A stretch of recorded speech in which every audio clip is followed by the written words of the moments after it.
Rulership in Yemen.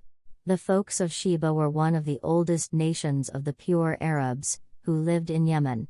Excavations at Ur brought to light their existence 25 centuries BC. Their civilization flourished, and their domain spread 11 centuries BC. It is possible to divide their ages according to the following estimation. 1. The centuries before 650 BC, during which their kings were called Makrib Sheba. Their capital was Sarwa, also known as Kriba, whose ruins lie in a spot, a day's walk from the western side of Marib.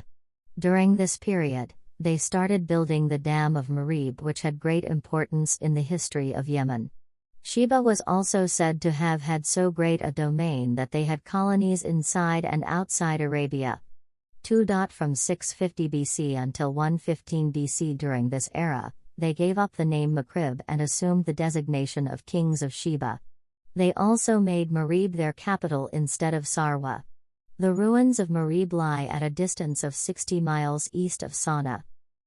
3. From 115 BC until 300 AD. During this period, the tribe of Himyar conquered the kingdom of Sheba and took Redin for capital instead of Marib. Later on, Redin was called Zifar.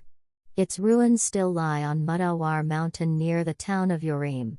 During this period, they began to decline and fall. Their trade failed to a very great extent, firstly, because of the Nabataean domain over the north of Hijaz, secondly, because of the Roman superiority over the naval trade routes after the Roman conquest of Egypt, Syria, and the north of Hijaz, and thirdly, because of the intertribal warfare. Thanks to the three factors as mentioned above, the families of Cotton were disunited and scattered out. 4. From 300 AD until Islam dawned on Yemen. This period witnessed a lot of disorder and turmoil. The great many and civil wars rendered the people of Yemen liable to foreign subjection and hence loss of independence. During this era, the Romans conquered Aden and even helped the Abyssinians, Ethiopians, to occupy Yemen for the first time in 340 AD. Making use of the constant intratribal conflict of Hamdan and Himyar. The Abyssinian, Ethiopian, occupation of Yemen lasted until 378 AD, whereafter Yemen regained its independence.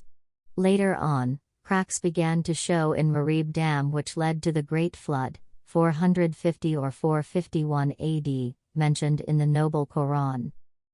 In 523, Dunawaz, a Jew, dispatched a great campaign against the Christians of Najran in order to force them to convert into Judaism. Having refused to do so, they were thrown alive into a big ditch where a great fire had been set. The Quran referred to this event. Cursed were the people of the ditch. Al-Quran 85-4, Rulership in Yemen. The folks of Sheba